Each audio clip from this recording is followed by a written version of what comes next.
Colt didn't answer at first.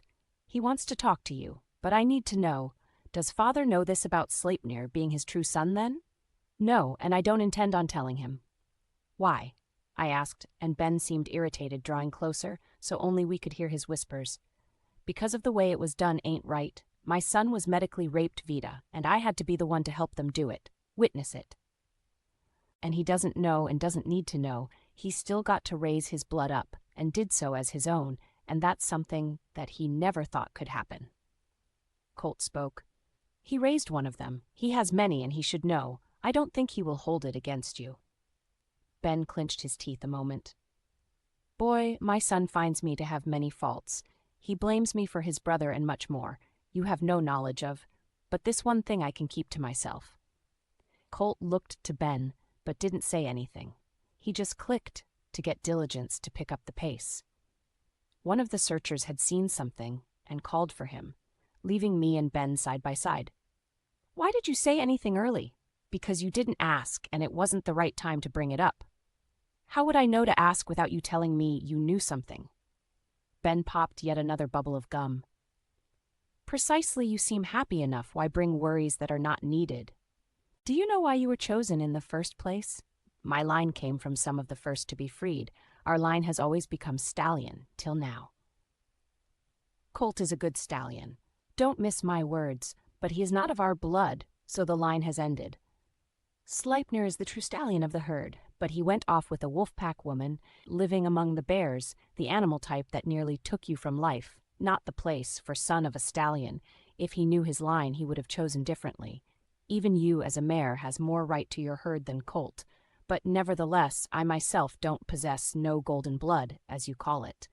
But it must have been somewhere down the line, probably further back than I am alive, if I had to guess. Lavender will want to know.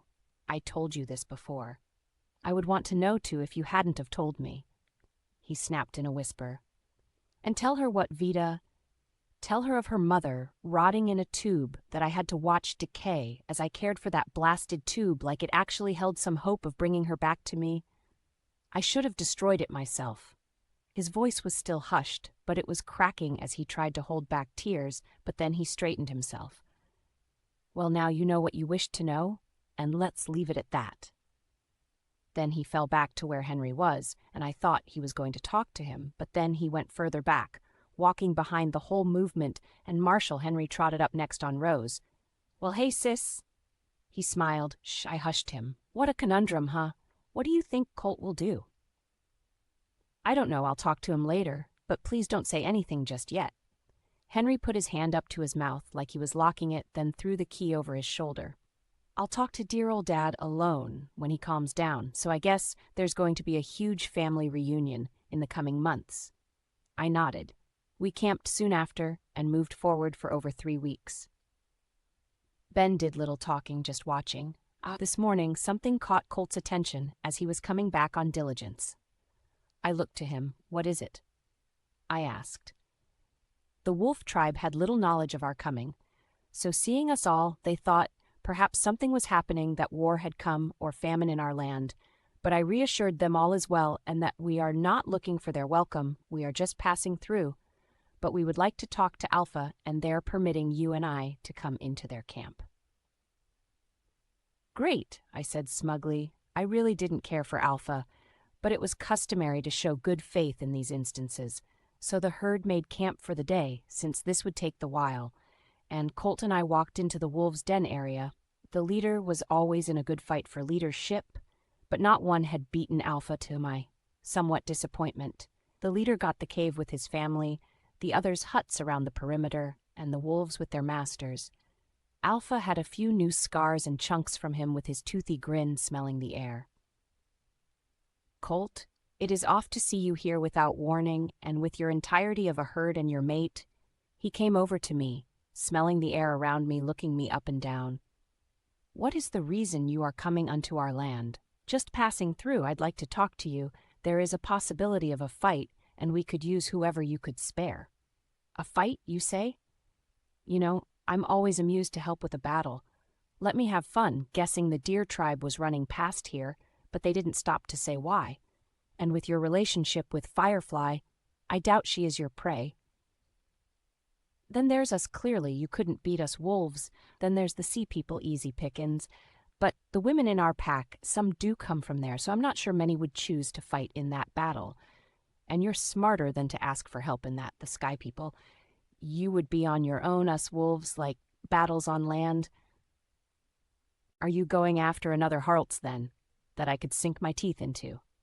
He licked his lips. I was thinking how hard it would be to convince them to leave the wolves when I found them to be more wolf-like than the wolves themselves. Colt cleared his throat to get Alpha's eyes back on him, since he had been staring at me the whole time. It's somewhat of a Harlts. A medical place. We were there earlier, the townsfolk there. We don't want to harm. But there's a doctor there, Threepwood. He's like a Harlts. And we need to find him out where he's hiding, and we need to get rid of him. Once that's done, there's much to talk about with you. I am intrigued. A medical place, you say? Us wolves have traveled. Why have we not heard of it till now? It was never announced to anyone that it was there. It's far off from here. Another month, to say the least, in travel. A month, you say?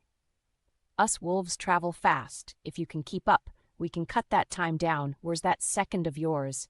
Abel, he is now stallion, as am I. He's moving the women and children to a new kingdom, but the extra protection would be greatly appreciated if you were to send some to join them there, perhaps your own women and children. Alpha snarled slightly. You question their safety here. We have plenty and food to share. We are a strong pack. Colt put his hand up. It is nothing of the sort. Alpha, the place we are taking them is my birthright homeland, and my father's second of my blood is returning quick as possible to assemble his pride to join in the fight. A pride, you say? What type of tribe is that? Lion. Alpha looked at Colt. So you're a lion now, a new tribe to gain, and tell me of these lions, are they strong? Very, I dare say, strong as your pack. There's much food to be shared, and strong walls of stone, but there is sadly just not enough fresh blood in the pride. It's rather stagnant, if I'm speaking truthfully. You say there are those without mates? Alpha's smile grew wider. Tell me, are the women of beauty, are they soft? Colt looked over to me. From what I've seen, they are pleasing and very strong, but mind you of manners if you decide to go. Alpha's smile even got wider, which I didn't think was possible. Of course, dear Colt, I will gladly send with them my son and daughter. They chose, of no one last ceremony as well as a few others under them. I would be persuaded to go myself if I wasn't itching to draw some blood, but perhaps after I will go myself to retrieve a mate. Valko. Alu. Alpha snapped out, making me jump the two wherein they're staring us down, then to their father. Yes, Alpha. You are to take on the duty of the protectors of the horse herds, women and children, in a place where the lions remain. You shall stay there with them and keep them safe. Understand, Colt will give you the directions. But remember, your place is not of them, it is of the wolves. So obey only in respects to me, to instruction I give you.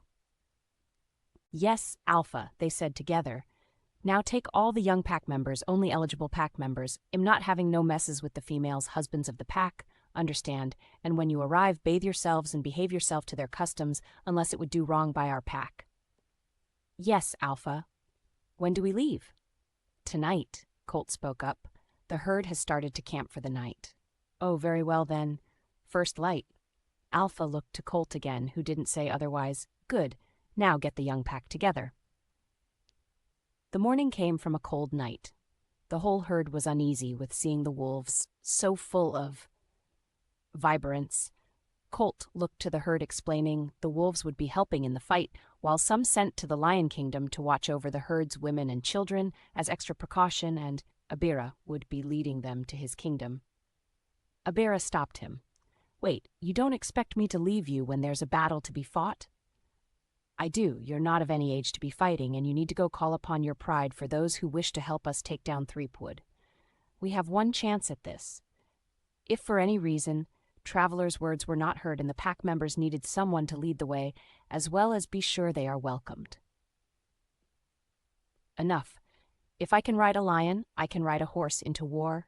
Traveler's word is as mine at the pride. He will convey the message, but in a battle every number counts. Let me be a number for your side. Colt's eyes were wild. You're not young, Abira. It is best if you go to your kingdom. Abira sighed slightly. There have been many to live well older than me in the pride. I can still manage to take you down and give you a good hand swat if I chose to, without my lion, mind you. I am going, says I. Colt smirked. I cannot persuade you nor stop you, so do as you please. Abira nodded. Good. Now then, Mac, go to the pride. I will give you the coordinates. You know already how to find us. We will be waiting. So don't take long. You are to also tell my people to welcome our visitors, for they will be staying as will a prince shall be crowned. Understood, for this is his will. Oh, very well. I shall do as you say, though. I detest the smell of the wolves. Good, now go run ahead. I know you don't like the cold. It is warm in the kingdom. Mac slightly bowed and ran off out of sight. The pack members watched him like a kill to be made. What are you waiting for? Get! Alpha, snapped to the young wolves, ran after him, their owners on their backs catching up quickly. The whole time Colt had been talking with his father, Alpha walked casually us to me. You should be going with them, you know. I'm staying. Alpha smirked. You would have made a fine wolf, a very fine one indeed. But I have to wonder, does your mate know? Know what? His smile turned wider. Still the calm with a deep breath, he snarled. Don't think me a fool, girl. If your mate wasn't so occupied in the battle, he would have noticed as well as I that you are not alone in that belly of yours. What? I was shocked. What was he talking about? Alpha walked closer to me, nearly touching my toes to his feet. He took my hand, then my arm, looking it up and down, then placing it on my stomach with his hand, making sure to cover me with his body and cloak, so no one could see around. Did you not know either? You are clearly many moons along. I looked down. I might look a little water-weighted, but I hadn't been sick or any other symptom that I could think of. Alpha let his hand drop from mine as I continued to think. Then I did realize it had been some time since my last bleeding, but I had so much going on, it just didn't cross my mind to even track. Females. Alpha huffed, catch up to your herd, your place is there. I thought a moment. No, my place is with my husband. Nothing is for certain, and I will take the chances you are wrong. Alpha's face seemed angered as he whispered in my ear, moving the hair over my ear. You smell too sweet for me to be wrong. I had no idea what he meant, but then his expression changed as he heard Colt ride over, bringing me my horse. Everything all right? Perfectly. Alpha smirked. I climbed up on Atropos, and we started our way, the opposite direction, as Alpha let out a loud howl to initiate the pack's movement as well. The only pack members that stayed was some protectors, and the women with young. The wolves were always keen to go off, so male and females with no ties eagerly came. When we were far enough away, Colt looked to me, placing his hand on my cheek. You all right? What did he say to you? He thought since I was a woman I would go with the others, but he was mistaken. Colt looked to me. You could go with our children, you know, with Lavender. I want to be with you. Our children are safe with Lavender, and I told her who to seek out to help with the children once they arrive.